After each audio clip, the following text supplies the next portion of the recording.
बावळट नाही. शेतकऱ्याच्या बाईला चहा ठेवाय सांगा बरं. तांब्यावर पाणी डायरेक्ट पातेल्यात होती ती.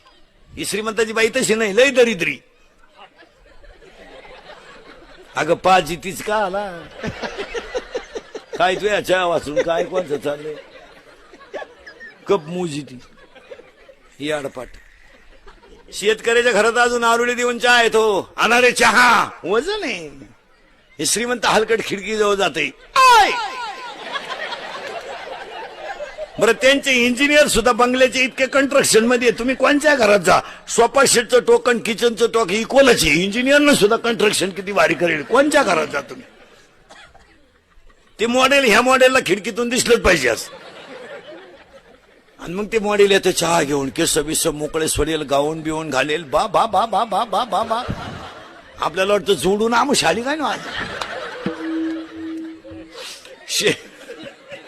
शेतकऱ्याच्या घरात चहा प्यायचा म्हणजे कपातून बशीत. या हलकटांच्या घरात कपाट डोकायला लागत. चहा आहे का. अजून 1 वर्षानं श्रीमंताच्या घरात एकच कप येणार सगळ्या पाहुण्यांना.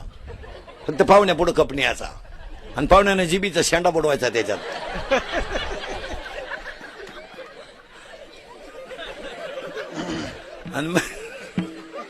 आणि मग त्या बाईनं म्हणायचं बाबाचा परसाद घे. आग लावतो.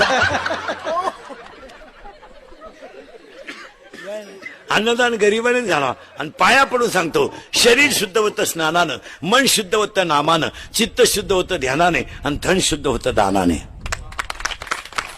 दान करीता महिला मंडळात भिकाऱ्याला ताजी भाकर द्यायचा. अर्धीच द्या पण ताजी द्यायचा. त्याचे दात पडतील असे देऊ नका. विनोद नाही महाराज, देव त्याच्यात आहे. कोणत्या रूपाने देव येईल सांगता येत नाही. नाथाने काशीचं पाणी गाडवलं पाहिजे म्हणते की बावळात बिवळाट होते. आणि आमची महाराज मंडळी म्हणते गाढव दिसलं त्यांना. अहो गाढवात ब्रह्म दिसलं, गाढवात तुला गाढव दिसलं. ती एक परत निराय. पंगत घालणारचं कौतुक करावं पहिलं.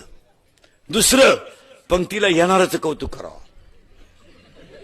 पंगत कोणी घालीन जेव्हा माणसं नको का.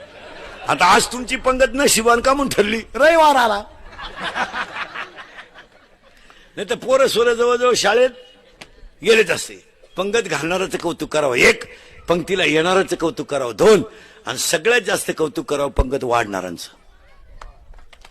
कारण हे जे कार्यक्रम होतात हे सगळे तरुणांमुळेच होतात. मला 2-2 हजार 3-3 हजार लोकांना पोरं पंगत वाढतात. कमिट्या फिमिट्या काही करीत नाहीत. कमिटी केव्हा बादल्या उचली ती.